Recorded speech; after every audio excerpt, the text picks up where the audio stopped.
next subject we're going to address is the issue of biogeochemical cycles. We can put together the activities of the biomatrix into the larger system. We realize that God has put in place a complex system to provide the nutrients that we need. If you look at an organism's body, you look at our body, you look at the body of a rabbit or whatever, you're going to find that the elements that compose that body are mostly carbon, oxygen, hydrogen, and nitrogen. 98% of the mass of an object is actually made from these things. For example, oxygen and hydrogen, obviously there it's making water. That's a pretty big percentage of organisms. Between carbon, oxygen, hydrogen, and nitrogen, you've accounted for most everything that an organism is made up of. But turns out there are other elements that are found in organisms. They're rare but necessary. Here they are listed. It doesn't mean that you need to know these things, but boron, calcium, chlorine, molybdenum I mentioned, phosphorus, zinc. There's a number of elements that have to exist in an organism for that organism to survive. It also means that somehow each of these things, even the things that are rare, have to be provided to the organism. They have to be provided as organisms come into being. As a rabbit is born, as it develops, it's got to get these elements somehow as it develops its body. And that is occurring all the time, all over the world. How do these things get into organisms? They get there by what we call biogeochemical cycles. Bio meaning life, geo meaning the earth, chemical meaning chemistry. This is a cycle involving biology, living organisms, the earth itself, and chemistry that on a continuous basis is always providing these elements, the elements we need. It's providing us with carbon, oxygen, hydrogen, nitrogen, boron. It's producing all of these things, providing to every organism across the entire planet. Biogeochemical cycles are extremely important. Put simply, a biogeochemical cycle is thought to exist for each one of these elements. So there ought to be a biogeochemical cycle for carbon, there ought to be a biogeochemical cycle for copper, there ought to be a biogeochemical cycle for molybdenum, so on and so forth. We haven't actually discovered and described all of the cycles, but we suspect they exist for all of them. And the basic principle of each cycle involves the following things. First of all, there is a reservoir, a place to store that particular element in the earth somehow. This is in the inorganic world. It's outside of organisms. There is a place for each of these elements to be stored in sufficient quantity that it can supply the needs of all of the organisms of the planet. Secondly, there are organisms of the biomatrix that have been designed to fix that element, meaning take that element out of its storage place, out of its reservoir, put it into a form that can be used by the biological world. Thirdly, there is some mechanism that spreads that element from where it first is introduced into the biological world and spreads it to all of the organisms of the biological world. Fourthly, there is some mechanism that returns the element to the reservoir, making it a complete cycle. Sometimes, very often, what returns it to the reservoir is another organism of the biomatrix. But this summarizes what all biogeochemical cycles involve. Some of them are a little more complicated. They might have multiple steps in here, but they seem to all have in common the fact that there's a reservoir for storing it outside of the biological world, and then there's some mechanism to fix the element, bring it into the biological world. Thirdly, there's some way to spread it through the biological world. And finally, fourth, some way to return it to the reservoir.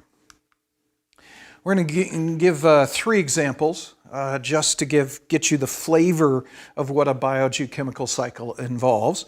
First, we're going to look at the carbon cycle. This is the carbon biogeochemical cycle. The reservoir for carbon in our world is actually in the atmosphere. Carbon is stored in the form of carbon dioxide in the atmosphere of the Earth.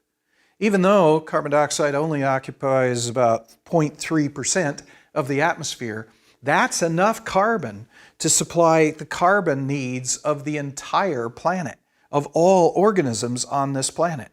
Every organism needs carbon, but there's actually enough of it in the atmosphere to supply the needs of every organism. However, most organisms can't get the carbon directly out of the reservoir.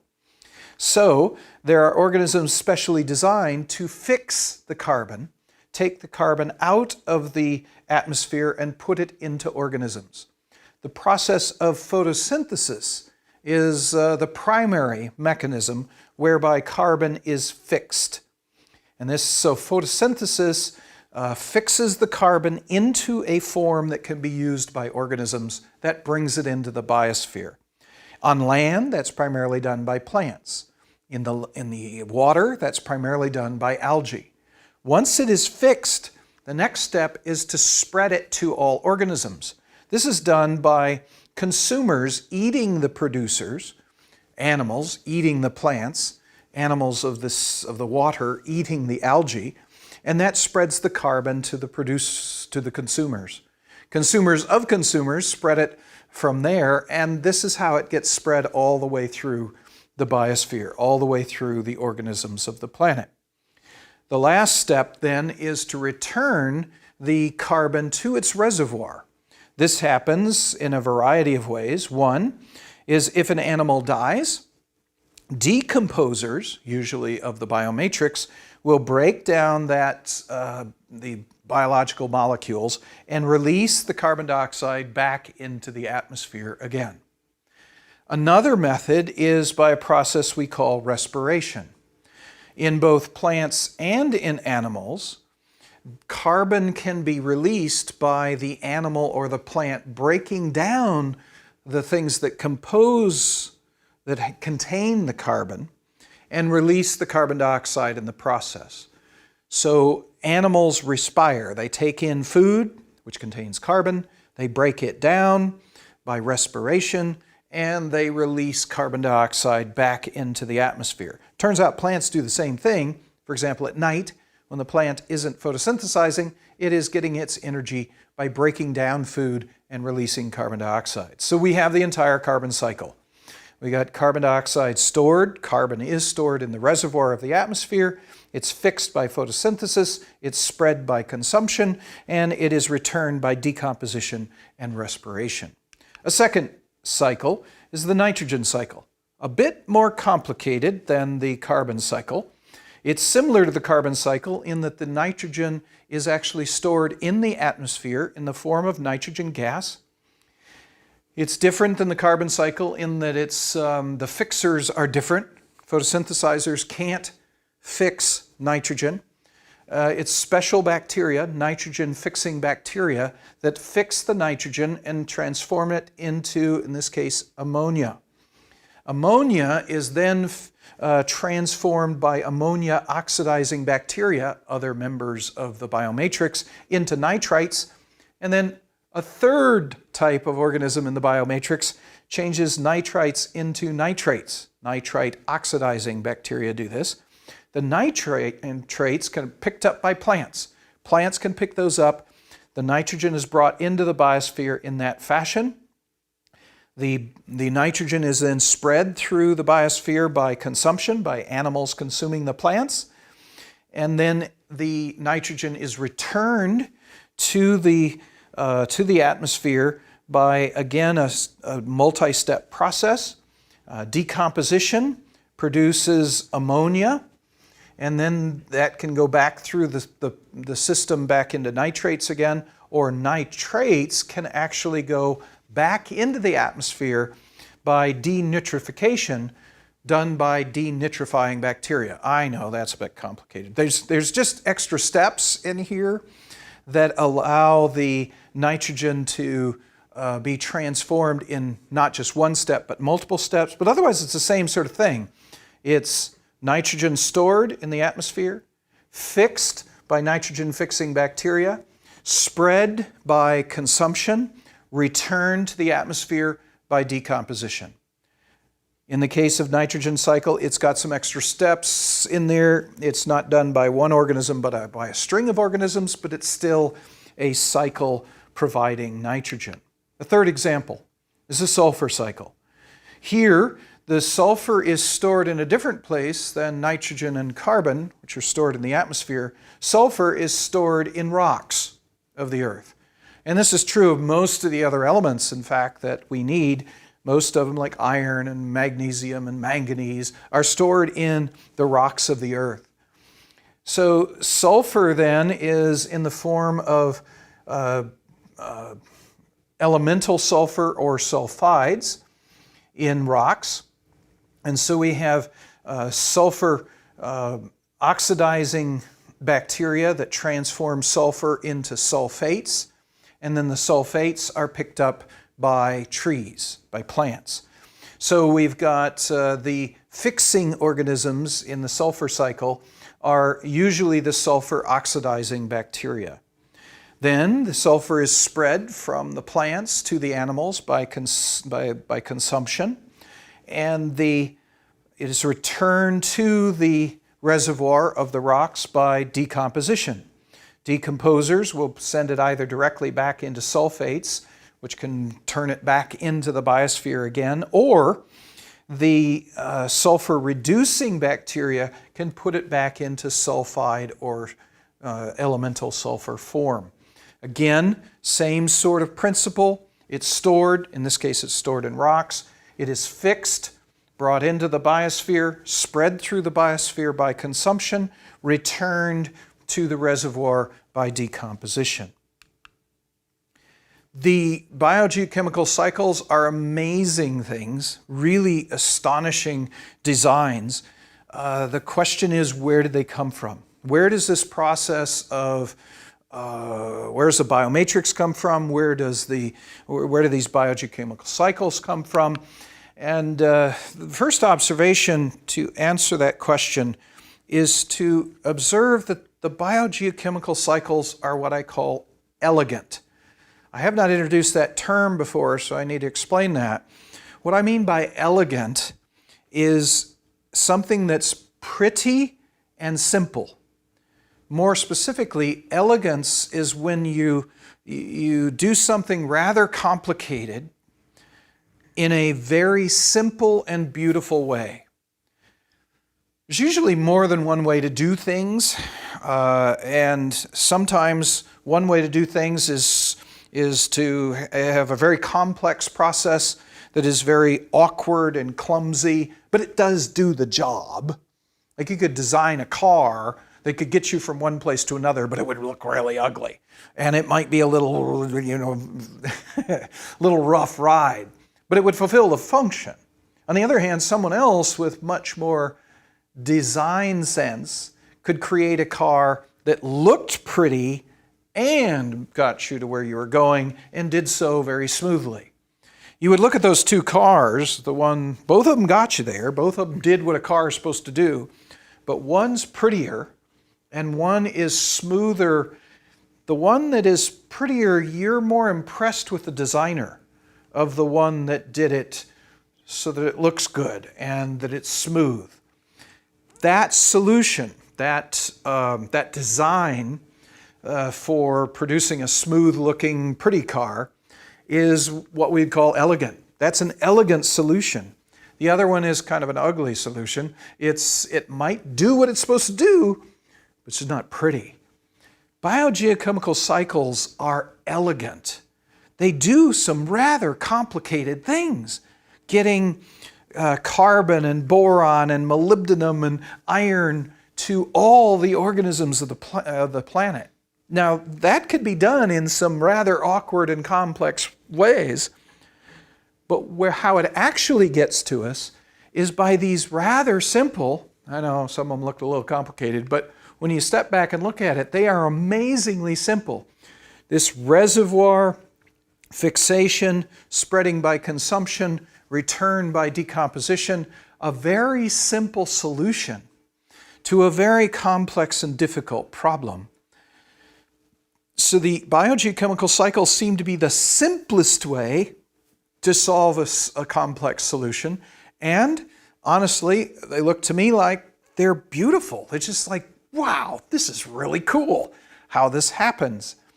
When we see something that's elegant, when we see a solution to a problem that's elegant, we know that that's designed. I mean, you got those two cars there. The one works really well and is beautiful. A tremendous amount of design went into that. More design has to go into making something pretty and simple than it does just making it happen. Biogeochemical cycles are so elegant that they seem to have to be designed. So, what do we do with this information? We've learned about biomatrix, we've learned about the biogeochemical cycles. What is our responsibility with this information? First, our responsibility as priests is to better know God. From studying the biomatrix and biogeochemical cycles, I'm impressed with God's provision again. He provided for us in the creation with some amazing designs through the anthropic principle. But here we see that He is providing for our everyday, daily needs. The needs we have right now and the needs we'll have tomorrow, He's providing it ongoing through these biogeochemical cycles. This indicates to me how God is caring for His creation, how He cares for us. At all moments of all days, it's 24/7, 7 days a week, 365 days a year. It's continuous, never stopping. And if it ever stopped, organisms would die.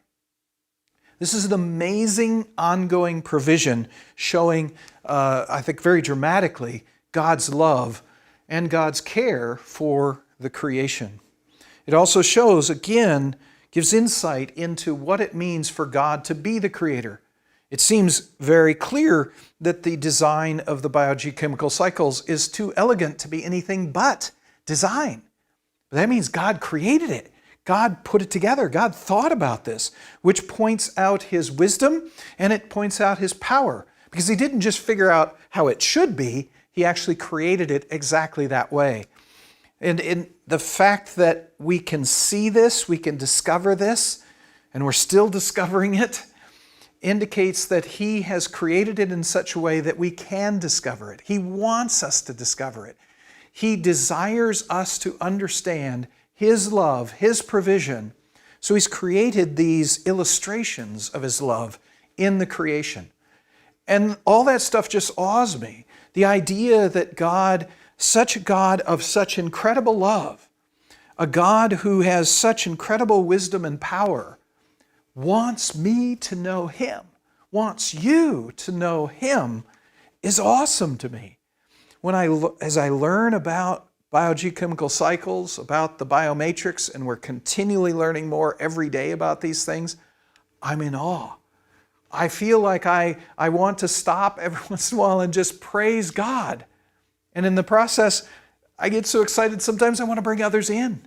And when I do that, when I study the world that God has created and learn more about God, erupting into worship as a consequence, bring others into that worship, I am fulfilling my mandate as a creation priest. You can do the same thing. As you learn about biomatrix, as you learn about these things, and I would suggest you do so for the rest of your life, even if you're not going to be a scientist, learn a bit more about it every time, because the more you learn, the more you're excited about God, the more you know about God, the more you want to worship God, the more you want to bring others into that worship. You are fulfilling your responsibility as a creation priest. What about our responsibility as a king?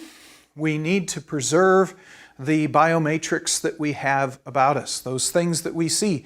We've talked about this before. This is just reiteration of what we've already seen.